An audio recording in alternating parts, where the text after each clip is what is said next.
11 long months have passed since radical Muslim terrorists carried out a premeditated attack on the American consulate in Benghazi.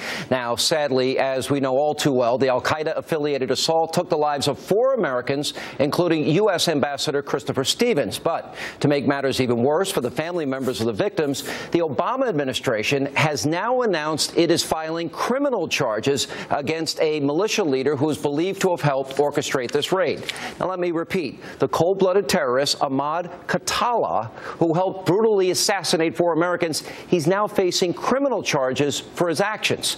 Now, this raises some very serious questions. Number one, does the administration think Benghazi was an act of terror, or was this some kind of random crime that was carried out by a spontaneous mob?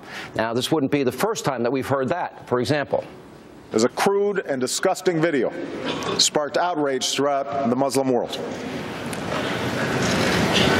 Now, I have made it clear that the United States government had nothing to do with this video. All right, question number 2. Why did it take so long to file these charges? After all, Fox News Channel's own Greg Palkot, he spoke face-to-face with this militant just days after the attack. Watch this. You actually spoke with him. What did he have to say? Actually, Heather, he said a lot to us, at least a lot of his version of events. He met with us at length. It happened last October when we were in Benghazi. He admitted to being at the consulate the night of the attack, and he showed no remorse to us about the death of U.S. Ambassador to Libya, Chris Stevens, and other Americans. But crucially, he denied being a ringleader, as it is being alleged, denied being the mastermind, denied being a member of the militant group said to be responsible. Instead of directing the attack, he simply claimed he was directing traffic. Now, incredibly enough, the White House must have believed the militant story because the president was quick to praise all of those friendly Libyans before the smoke even cleared. You may remember this. Libyan security personnel fought back against the attackers alongside Americans. Libyans helped some of our diplomats find safety. Now, just like the YouTube narrative, that talking point would also soon again change. And finally tonight, the third and perhaps most important question we deserve an answer to: does the president's decision to make this a criminal matter serve as even more proof that we're returning to a pre-9/11 mindset here in America? Here to debate that, the co-hosts of the top-rated 5, Bob Beckel and Andrea Tantaros. Guys, good to see you. Good to see you. Beckel, is this an act of terror, or is this a criminal matter? Well, I mean, I assume that terrorism is a criminal charge, is it not? I mean, no, it's not. It's an act of war versus a criminal charge. I mean, I don't. Do you not get, if he gets picked up, does he not get tried in a military tribunal? Well, he should, but that's also been a source of contention. I just don't know enough about the law on this thing. But I don't, listen, it takes a while to build a case against somebody. Just because Greg Palkot talked to the guy, you have to build a case against him. Okay, 11 months later. But what does this say? This is so contrived. I mean, as you mentioned, they can't bring him to Gitmo.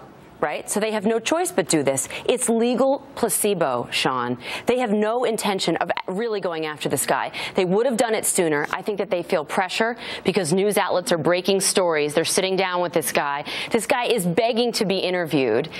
And the administration is coming up on the year anniversary of Benghazi. What's illegal? So they have to do something. It's phony, Bob. It's phony. Okay. You know, there's a report today, Sean, that says that they're working on bolstering this indictment. Either you have probable cause or you don't. Plain and simple. My question is this, Sean. If everybody knew where he is, Greg Palkot knew, why didn't we go in and scoop him and interrogate him? Why don't we just bomb the living daylights out of him or for killing 4 Americans? Or do that instead of get the intel. One or the other, but not this. When's the trial? Well, I mean, when's that's the trial? Are we going to give him Miranda rights? You can't have it both ways. I hear the right screaming about using drones and Obama using drones so much. Oh, what? I'm not. Oh, well, good. I'm glad to hear that. As long as the drones against enemy combatants, yeah, I'm not against screaming Americans. either, but Bobby. Well, I think the more drones, the better. All right, why does it not bother you and your liberal friends? And I say this affectionately. That the whole narrative about a YouTube video, that this was spontaneous, has now been proven false. They knew it was false from day one. Why doesn't that outrage you? Well, first of all, you got to remember, I think Andrea was on the show that day. The day this happened, I called it a terrorist act, number one. You did. Before anybody else called it a terrorist act. And I believed it was then, and I believe it is now. And why they didn't see that is beyond me. I mean, I think this is a case of a classic miscommunication, handled event in the middle of a campaign. Isn't that bigger than that? Because this was a purposeful lie to get to the election. I think that, listen, if you got indicted for every personal lie you said to get to an election, do I think that the election was the impediment here? Yes.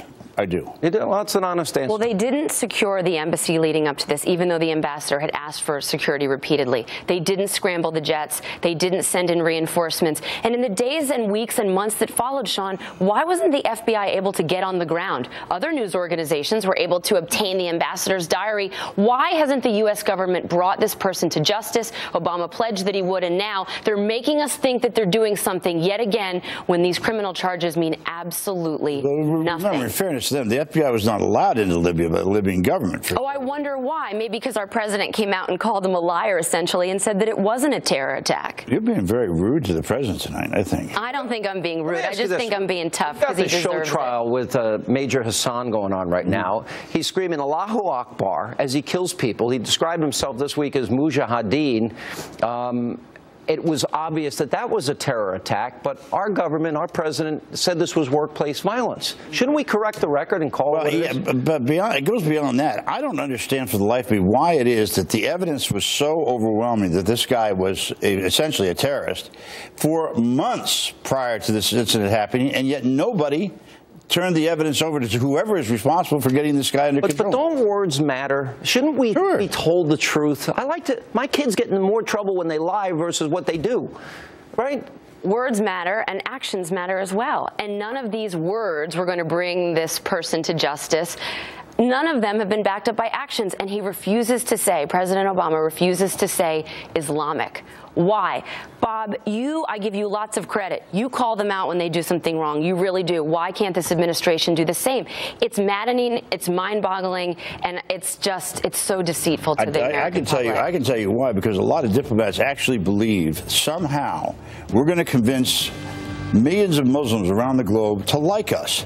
Well, the reality is they don't like us. And there's not, as far as I know, has anybody seen a head of state of a Muslim country or a cleric or an imam apologize for the actions of these militants on behalf of Islam? I mean, they haven't said anything. Now, the only thing I can conclude from that is either they agree with them or they're afraid of them. You sound like me. Well, please, let's not get carried. Let's not get carried. What did you say about nice Fatwah? You got in trouble. What did you say? I said Fatwah this, and that which was hilarious. Which got me a little coverage in the Middle East. But why can't they start to speak like you, Bob? I mean, you really you have called it like you've seen it. The president gave a speech right before Memorial Day weekend. He came out. He said there hasn't been a successful attack on U.S. soil, ignoring Fort Hood, ignoring Boston. He refuses to identify the enemy. In fact, he actually went out of his way to say we're not at war with radical Islam. Really? Because Nidal Hasan said, I'm at war with you. Yeah, you've said, it's ridiculous. Well, I was just going to say, Andrea said this for years now. These guys, what do you call a caliphate, right? They want a caliphate. This has never ended. I mean, it's not as if this is something brand new. And I think for people not to accept that or to understand it is very dangerous. All right, guys, good to see you. Good. Every day, 5 o'clock. Appreciate it.